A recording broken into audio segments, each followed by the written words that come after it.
السلام علیکم ناظرین، پروگرام بلوچستان ٹوڈے میں شہزاد ذوالفقار کوئٹہ اسٹوڈیو میں حاضر ہے۔ ناظرین، army chief field marshal Asim Munir کا بلوچستان کے شہر تربت کا دورہ۔ پاک فوج بلوچستان کے عوام کے شانہ بشانہ ہے، صوبے میں پائیدار امن اور ترقی کی کوششوں میں بھرپور ساتھ دیتی رہے گی۔ ساتھ میں ان کا کہنا یہ ہے کہ اچھی طرز حکمرانی اور بنیادی ڈھانچے کی ترقی کی اہمیت کو اجاگر کرنے کے ساتھ سول و عسکری اداروں کے تعاون کو بلوچستان کے مسائل کے حل کے لیے ضروری ہے۔ ناظرین، ایک خبر آپ کے ساتھ شیئر کرتا رہے، بڑی اچھی خبر ہے کہ انڈین را کا ایک منظم گروہ کراچی پولیس نے پکڑ لیا۔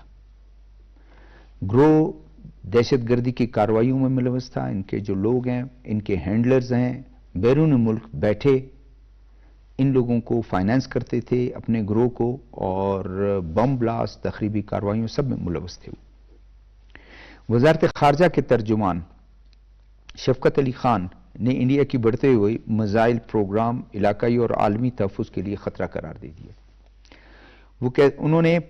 ترجمان نے selection application of export of control regulation, جس کو مغربی ممالک دیکھتے ہیں، ان کو تنقید کا نشانہ بنایا، جس کی وجہ سے انڈین میزائل پروگرام کو وسعت ملی۔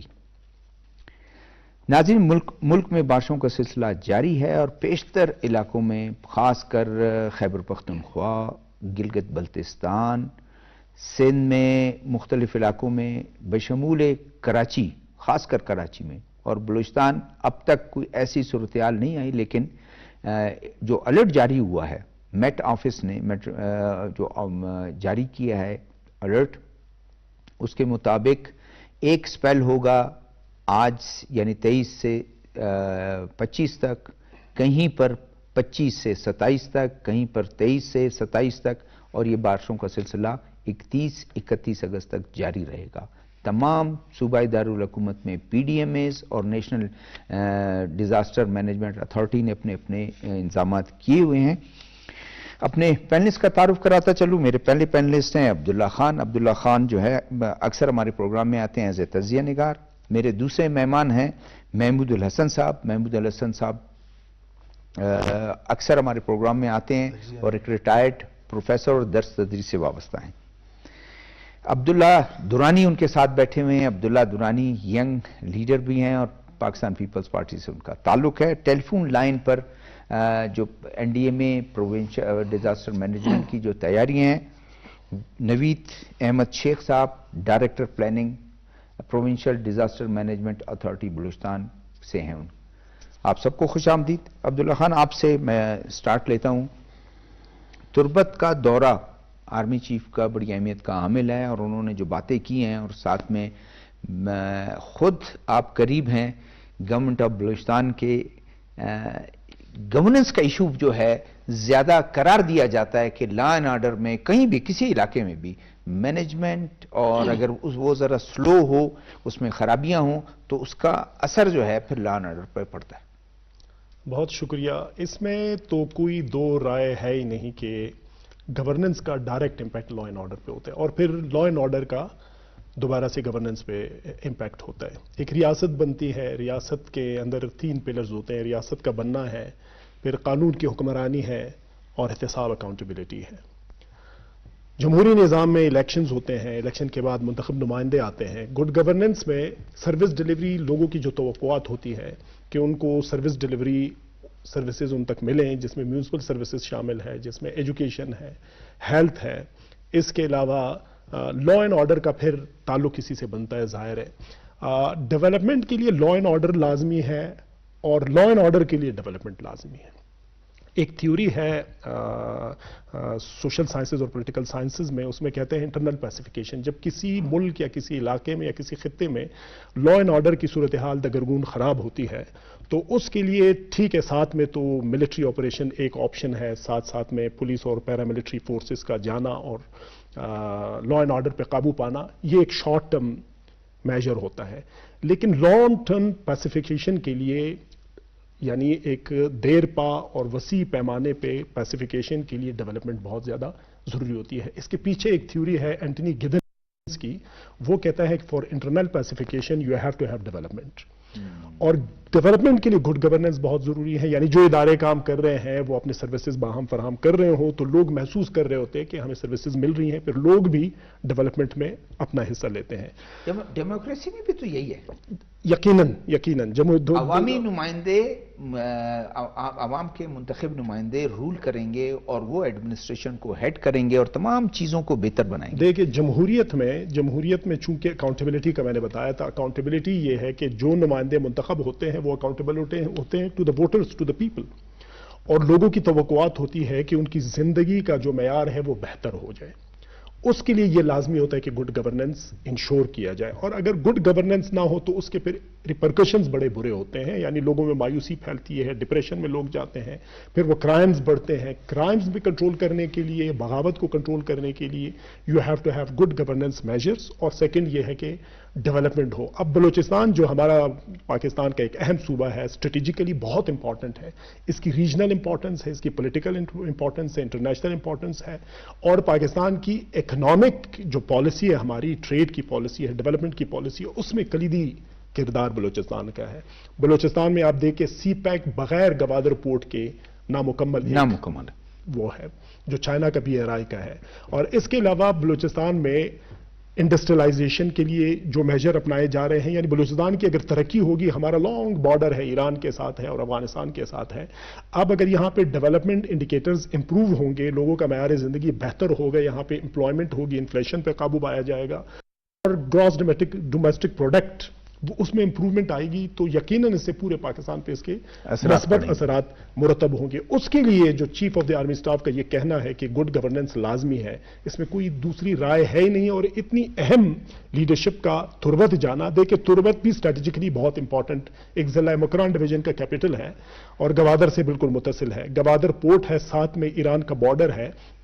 یہاں پہ دو تین مکران ڈویژن میں بارڈر پوائنٹس بھی ہے، گپت کا ہے، چیدگی کا ہے، جس میں ٹریڈ ایران کے ساتھ فیوچر میں گورنمنٹ آف پاکستان نے کرنا، یہ ہماری پالیسی میں شامل ہے. اور وہاں پہ 3 بارڈر پوائنٹس بھی بنائے گئے ہیں کہ ٹریڈ ہو ایران کے ساتھ، اور افغانستان کے ساتھ بھی ٹریڈ پھر چاغی اور تفتان ایران کے ساتھ ہو گیا، اور چاغی میں افغانستان کے ساتھ ٹریڈ ہو سکتی ہے. اس حوالے سے میں خود یہ سمجھتا ہوں کہ گورننس کے جتنے بھی ماڈیولز ہیں یا گورننس کے جتنے بھی پیرامیٹرز ہیں وہ امپروو کرنے کی اس وقت اشد ضرورت ہے پورے ملک میں، اور خصوصی طور پہ بلوچستان اور خیبر پختونخوا میں، تاکہ لا اینڈ آرڈر کی صورتحال پہ قابو پائے جائے. میں مختصر بتاتا ہوں، میں نے کہا تھا آپ کے کسی پروگرام میں نے کہا تھا ایک ہوتا ہے کہ شارٹ ٹرم اسٹریٹجی ہوتی ہے جس میں فورسز جاتی ہیں، کلیئر کرتی ہیں، پھر ٹیک اوور کرتی ہیں، جو باقی گورنمنٹ کے ادارے ہوتے ہیں وہ ٹیک اوور کرتے ہیں. Long term is always development. قاضی صاحب آپ کی طرف آتا ہوں. آرمی چیف کے فیلڈ مارشل کے دورے کو آپ کیسے دیکھتے ہیں ایک ایسے وقت میں جہاں پر وکٹم ہیں، لوگ بھی وکٹم ہیں، دہشت گردی بھی ہے؟ اس وقت عسکری ادارے اور پروونشل گورنمنٹ دونوں مل کر نوجوانوں کی طرف ان کو ایک پیغام بھی دیتے ہیں کہ آپ کسی ایسے کام میں ملوث نہ ہوں جس سے آپ کے خاندان کو مسئلہ ہو، آپ کو مسئلہ ہو. آپ تعمیر و ترقی کے جو ایک گورنمنٹ کا جو میجرز ہیں، صوبائی حکومت یا وفاقی حکومت، اس میں مددگار ثابت ہوں، اپنے لیے اور اپنے لوگوں کے لیے آسانیاں پیدا کریں. شکریہ شہزادہ صاحب. فیلڈ مارشل صاحب کا جو دورہ ہے وہ بڑا، جیسے کہ عبداللہ صاحب نے کہا، اہمیت کا حامل ہے. انہوں نے، آپ نے سنا ہوگا، کہا کہ جنوبی بلوچستان میں خاص طور پر ڈیولپمنٹ کی بہت زیادہ ضرورت ہے، اور گڈ گورننس کا جہاں تک تعلق ہے وہ بارہا اور جگہوں پر بھی فرما چکے ہیں. بات وہی ہے، اقبال نے جو جہاں بانی سے ہے دشوار تر کار جہاں بینی، وہ اصل مسئلے کو ڈھونڈ کے نکالتے ہیں اور اس کو سالو کرتے ہیں. اس کے طریقے میں جیسے عبداللہ صاحب نے کہا کہ گڈ گورننس تبھی پیدا ہوگی کہ لا اینڈ آرڈر کی صورتحال بہتر ہو. لا اینڈ آرڈر کی صورتحال اور تعلیم کا آپس میں چولی دامن کا ساتھ ہے، اور اس دونوں کے لیے روزگار، عمدہ روزگار کا. اور کیا گڈ گورننس ہے آج کل کے اس میں اصطلاح میں کہ آپ کو ڈور سٹیپ پر عدل ملے. عدل کا مطلب یہ ہے کہ آپ کو روٹی کے وقت روٹی ملے، پانی کے وقت پانی ملے، اور یہ جو ایمنٹیز ہیں وہ ملے. تو اس کے لیے فوج کا جو انہوں نے کہا، آرمی کا اور یہ دفاعی ادارے جو ہیں عوام کے ساتھ مل کے یہاں پر اس چیز کو بڑھانے کی کوشش کر رہے ہیں. اور کہا کہ اداروں سول اداروں اور فوجی اداروں کے درمیان ہم آہنگی ہونی چاہیے اور ملکی مفاد کو دیکھتے ہوئے آگے چلنا چاہیے. آپ دیکھیں کہ ابھی انہوں نے گو کہ اس کا ذکر ادھر نہیں آیا، چائنا کل اور آج ہمارے نوجوان جا رہے ہیں پڑھنے کے لیے، تو وہاں پر اس قسم کے 1000 وزیر اعظم نے یہ اعلان کیا تھا کہ 1000 جو نوجوان ہیں، پڑھے لکھے نوجوان، ان کو ٹریننگ دی جائے گی، جدید ٹریننگ دی جائیں گی ایگریکلچر کے اس میں، تاکہ وہ واپس آئیں خود اپنے، بلکہ وہ روزگار بھی دے سکیں، نہ صرف اپنے لیے بلکہ روزگار بھی دے سکیں. تو یہ تو ان کا عزم یہی ہے. آپ دیکھیں کہ وہاں پر میڈیکل فیسلٹیز تک جو ہے یہ آپ کے دفاعی ادارے جو ہیں پرووائڈ کر رہے ہیں. گو کہ جناب نے وہاں سب جگہ دیکھا ہے کہ بی ایچ کیو یہ سارا سسٹم ہے، لیکن وہ صحیح فنکشن نہیں کر سکتا بعض جگہوں پر لا اینڈ آرڈر کی وجہ سے. تو لا اینڈ آرڈر کو بحال کرنے کے لیے یہ فورسز ڈپلائی ہوتی ہیں. یہ جب لا اینڈ آرڈر بحال، جیسے جناب نے کہا، بحال ہو جاتا ہے یا بہتر صورتحال ہوتی ہے، تو پھر آگے سول اداروں کا کام ہے کہ وہ اس کو ڈیولپ کریں. اور اس میں سب سے پہلے یہ کہ بنیادی جمہوریت پہلے ایک نظام تھا، اس کی تازہ شکل یہ مقامی حکومتیں ہیں. یہ چاہتے ہیں کہ عوام کو بیس لائن تک، باٹم تک جو ہے اس میں ملوث کیا جائے، وہ ساتھ ملایا جائے. ٹھیک ہے. عبداللہ درانی، آپ کی طرف آتا ہوں. نوجوان آپ ہیں، نوجوانوں کے مسائل آپ بخوبی جانتے ہیں. یونیورسٹی سے آپ کوئی ابھی 2 یا 3 سال پہلے جو ہے فارغ ہوئے، اور خود بھی آپ ابھی سیاست میں آپ نے قدم بھی رکھا. نوجوان کا مسئلہ جو ہے بلوچستان میں وہ زیادہ وہ ہے جو شاید نوجوان یہ سمجھتے ہیں، جس طرح انہوں نے کہا کہ کوئی بھی سسٹم، کسی ملک کا جو سسٹم ہے وہ چل نہیں سکتا جب تک اس میں صاف شفافیت نہ ہو اور گڈ گورننس نہ ہو. ہر بندہ سپاہی سے لے کر آئی جی تک، چپڑاسی سے لے کے چیف سیکرٹری تک اپنے اپنے طور پر کام کر رہا ہو اور اپنے ادارے کو چلا رہا ہو تاکہ لوگوں کا اعتماد بحال ہو. جی بسم اللہ الرحمن الرحیم. تھینک یو شہزادہ صاحب. گڈ گورننس بلوچستان بشمول پورے پاکستان کا یہ ایشو ہے. گورننس کا ایشو پورے پاکستان میں ہی رہا ہے. اسپیشلی ہم اگر بلوچستان کو فوکس کریں، آپ کے شو میں میں نے 12 یہ بات کہی ہے کہ بلوچستان کا ایشو 1948 سے ہی، ریاست سے ہی، حکومت وقت کے ساتھ نہیں بلکہ ریاست پاکستان کے ساتھ چلتا آ رہا ہے. اس کا سب سے بڑی جو وجوہات ہے وہ یہی ہے، گورننس کے ایشوز ہے، جن میں بلوچستان کو جو چیزیں جو ان کو ملنی تھی وہ وقت پہ نہ ملی، اس پہ وقت لگا اس تک پہنچتے. جس طریقے سے ابھی وزیر اعلیٰ صاحب کہہ رہے ہیں، آرمی چیف کہہ رہے ہیں، وزیر اعظم کہہ رہے ہیں کہ بیانیہ نوجوانوں کو بیانیہ جو ہے نیگیٹو بیانیہ ان پہ زیادہ حاوی کیا گیا ہے، اس کو بڑھایا گیا ہے سوشل میڈیا کے ذریعے، جو بھی آپ کہیں. لیکن ساتھ میں یہ بھی کہتے ہیں کہ اسٹیٹ کا بیانیہ جو ہے ذمہ داری ہے نوجوانوں کی، وہ آگے بڑھائیں اس کو. لیکن اس بیانیے کو کاؤنٹر کرنے کے لیے میرے خیال سے یہ نہیں ہے ہم اس بیانیے کو کاؤنٹر کرنے کے لیے فورس کا استعمال کریں یا بائی فورس سیم اسی طریقے سے ہم اس بیانیے کو کاؤنٹر کریں. میں عبداللہ صاحب کی اس بات کو سیکنڈ کروں گا کہ ڈیولپمنٹ کسی بھی چیز کو اگر ہم نے صحیح ٹریک پہ لانا ہے، اگر بغاوت ہے، بغاوت ایک دنیاوی نیچر کا حصہ رہا ہے، بغاوتی ہوتی رہتی ہے، لیکن اس بغاوت کو پہلے تو لیکن عبداللہ صاحب یہ تو دیکھیں ٹیررزم ہے، یہ تو آپ سیدھی ایک وہ چند مٹھی بھر عناصر ہیں، یہ اس چیز کو نوجوانوں کو وہ ایک ترغیب دینے کی کوشش کرتے ہیں. یہی ایکسپیکٹ کرتے ہیں آپ جیسے نوجوانوں سے کہ آپ پر ذمہ داری ہے کہ آپ اس کا مقابلہ کریں. اس کے مقابلے کے لیے بیانیہ جو میں نے بات کی، بیانیے کے لیے ڈیولپمنٹ لازمی ہے کہ وہاں اگر جو بیانیہ دیا جاتا ہے وہ یہی بیانیہ دیا جاتا ہے کہ ہمارے پاس وہ سہولتیں نہیں ہیں، ہمیں تھرڈ ورلڈ کنٹری میں ہوتے ہوئے تھرڈ ورلڈ صوبہ رکھا گیا ہے. تو اس چیز کو کاؤنٹر کرنے کے لیے ڈیولپمنٹ میں بیسک فیسلٹیز ہیلتھ جو اب پہنچائی جا رہی ہے، جس میں سب سے اہم چیز ہے وہاں پہ ڈاکٹرز کا موجود ہونا. لیکن جس کے لیے میں تو توجہ آپ کی دلاؤں گا نا، ابھی تو آپ کی حکومت ہے اسی پہ سر. ابھی جیسے ہیلتھ ہے، ہیلتھ پہ صوبائی حکومت نے یہی اقدام اٹھایا کہ AI سسٹم کے ذریعے جو ڈاکٹرز ہیں ان کی اٹینڈنس ہوگی تاکہ ان کی وہاں پہ موجودگی ہم میک شور کر سکے کہ وہ تربت میں، وہ خاران میں، وہ آواران میں، دور دراز علاقوں میں وہ موجود ہو تاکہ لوگوں کو فیسلٹی ملے، تاکہ اس بیانیے کو فروغ نہ ملے. اسی پر ہماری ہی ڈاکٹرز کا ریئیکشن آیا کہ وہ اس چیز کو ایکسیپٹ نہیں کر رہے ہیں. وہ تو تنخواہ لینا چاہتے ہیں، کام نہیں کرنا چاہتے ہیں.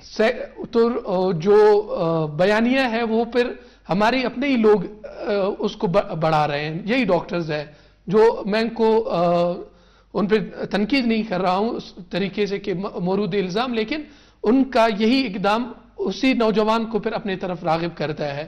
دوسری چیز ایجوکیشن سسٹم. اس وقت بلوچستان میں ایجوکیشن سسٹم کو مزید ہائر ایجوکیشن بشمول پرائمری ایجوکیشن سسٹم، ان دونوں کو فوکس کرنے کی اشد ضرورت ہے. بے شک اس وقت جو ہائر ایجوکیشن سے پہلے جو انٹرمیڈیٹ سیکشن ہے، وزیر اعلیٰ صاحب نے کہا کہ اسٹوڈنٹس کی تعداد کم ہے، بلڈنگز زیادہ بنی ہوئی ہے. اس بات پہ دو رائے نہیں ہے، کیونکہ جتنے بھی اسٹوڈنٹس ہیں وہ کوشش کرتے ہیں کہ وہ کوئٹہ کی طرف یا کوئٹہ سے باہر جس کے پاس استعداد ہے وہ آ سکے، اور وہاں پر وہ ٹیچرز کی غیر موجودگی، پروفیسرز کی غیر موجودگی، یہ مطلب یہ تو وہی ہے نا جو انہوں نے کہا کہ یہ سارے گورننس کے ایشوز ہیں اور نوجوانوں کو آگے آنا ہے اور وہ اس چیز کو اپنے دوستوں کو باور کرائیں گے. اسی میں ایک سیکنڈ پوائنٹ آپ کے ساتھ ہی میں نے ڈسکس بھی کیا تھا، بلکہ ایک پروگرام میں بھی بیوٹنز میں ہم ایک ساتھ تھے. نوجوانوں کو سیاست کا راستہ دینا، سیاست ان کو جگہ دینا تاکہ ان کو فعال کردار ادا کر سکیں. اس وقت بلوچستان کے نوجوانوں میں پارلیمنٹری پالیٹکس سے دور، میں بحیثیت نوجوان میں اس چیز کو آج آپ کے پروگرام میں کہہ رہا ہوں کہ دوری ایک عام نوجوان ہے، اس کے دل میں پارلیمنٹری پالیٹکس کے اگینسٹ جو ہے دوری موجود ہے. اس کو آگے لانے کے لیے کام کرنا چاہیے تاکہ جو نوجوان سمجھتا ہے کہ اس کے ساتھ ناانصافی ہو رہی ہے تو پالیٹکس کا راستہ، پارلیمنٹ کا راستہ موجود ہے، مطلب یہ کہ اس کو پارلیمنٹ کی طرف لانا بالکل ٹھیک ہے. نوجوانوں کو بھی جو ہے وہ بالکل فعال کردار بھی ادا نہ کرنا چاہیے، اور نوجوانوں کے آنے سے ظاہر ہے اگر اسمبلی میں آتے ہیں یا سروسز میں آتے ہیں یا کسی اس میں بزنس میں آتے ہیں فعال کردار ادا کریں گا. عبداللہ خان آپ کی طرف آتا ہوں، ایک مختصر سے آپ سے جواب چاہوں گا. را کے سے متعلق جو ایک گروپ ہے، نیٹ ورک ہے، کراچی پولیس نے اس کو توڑ دیا ہے اور اس کو پکڑ لیا ہے ان کے لوگوں کو. یہ بالکل اسی طرح ہے جس طرح آپ کو یاد ہوگا کہ فروری میں پنجاب میں ٹارگٹ کلنگ کے وہ لوگ پکڑے گئے، بالکل اسی طرح کہ وہ بیرون ملک گلف سٹیٹ میں لوگ بیٹھے ہیں ہینڈلر، اور وہ راہ سے پیسے لیتے پھر ان کو بھجواتے. آج یہ کیسے دیکھتے ہیں اس پرفارمنس کو؟ یہ تو دیکھیں انڈیا کی ہمیشہ سے ان کا یہ وتیرہ رہا ہے کہ وہ پاکستان کے اندرونی حالات کو خراب کرنے کے لیے ہمیشہ سے کوئی بھی موقع ضائع ہونے نہیں دیے. ہمارے بارڈرز پہ بھی ان کی ہمیشہ سے انٹرفیئرنس رہی ہے. کلبھوشن کا آپ کو واقعہ یاد ہوگا جب وہ گرفتار ہوئے. اسی طرح سے پنجاب میں جو ایک نیٹ ورک پکڑا گیا، اور ابھی سندھ میں کراچی میں جو نیٹ ورک پکڑا گیا. اب لگ یہ رہے کہ انڈین جو ایجنسیز ہیں ان کی توجہ ہمارے اربن ایریاز پہ زیادہ ہوگی، کہ 90s میں اور 80s میں کسی وقت میں کراچی کی صورتحال انہوں نے بہت زیادہ خراب کی تھی. اب دوبارہ سے لگ یہ رہا ہے کہ چونکہ بارڈرز کو کنٹرول کرنے میں کافی حد تک ہماری فورسز کامیاب ہوئی ہیں، اور کے ساتھ بھی، اور ہندوستان کو بھی جو مئی میں ایک جنگ ہوئی تھی ان کو شکست، ڈائریکٹ وار فیئر میں تو وہ شکست کھا چکے ہیں، اور میڈیا وار فیئر میں بھی ان کو شکست ہو چکی ہے. اس کے ساتھ ساتھ سفارتی سطح پہ دیکھیں پاکستان سرخرو ہو چکا ہے. بلکہ اچھا کہ آپ نے خود اس کا ذکر کر دیا. میرا سوال اب آ جاتا ہے دوسرے موضوع کی طرف ہم آتے ہیں. فارن آفس کا میں نے آپ کو بیان وہ کر دیا. پاکستان ہمیشہ سے اصولی موقف رہا ہے کہ عام ریس ہونا نہیں چاہیے ریجن میں. ہمیں یہی پیسہ غربت پہ لگانا چاہیے، یہی پیسہ ہم انفراسٹرکچر پہ لگائیں، پاورٹی پہ، وہ پاورٹی کو ختم کرنے کے لیے لگائیں. لیکن ہندوستان جو ہے اب حال ہی میں جو وہ اپنے ڈیفنس سسٹم پر جو ہے وہ ناز کرتا تھا، اپنے میزائل پر ناز، منہ کی کھانی پڑی. اب پھر وہ اس طرح شروع کر دیا اس نے، تو ظاہر ہے، اور پاکستان کہتا ہے کہ مجبوراً ہمیں جانا پڑتا ہے اپنے سسٹم ہماری اپنی ڈیفنس کے لیے. میرے خیال سے میں اس وقت جو بیلسٹک میزل کا